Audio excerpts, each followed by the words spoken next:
Tu as reçu un dépôt. Mais quand tu veux le garder, tu dois élever ton niveau d'exigence. Il y a des gens, tu ne dois plus les laisser te dire n'importe quoi. Il y a des légèretés, il y a des causeries, il y a des conversations futiles, il y a des blagues. Tu ne peux plus tolérer quelqu'un qui est en train de critiquer quelqu'un d'autre. C'est la meilleure manière de souiller la grâce, de souiller le dépôt. Il y a des conversations, dès qu'on commence à critiquer les gens, je vais me retirer.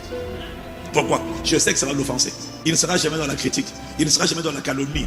Parce que la plupart du temps, quand tu critiques les gens, tu n'as pas intercédé pour eux. Tu as vu leurs défauts, mais tu n'as pas prié pour leurs défauts. Et tu penses être spirituel, mais tu es complètement charnel. Et quand tu veux garder le dépôt de Dieu, tu dois augmenter le niveau d'exigence afin de protéger le trésor. Nous transportons ce trésor. Nous transportons un trésor dans des vases de terre. Afin que cette puissance soit attribuée non pas à nous, mais à Dieu. Tu transportes un trésor. Ce trésor est une personne, on l'appelle le glorieux Saint-Esprit. Il est très exigeant.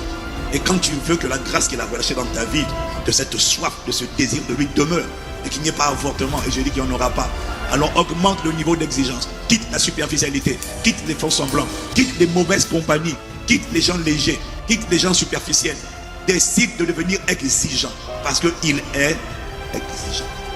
Et tu as reçu un dépôt.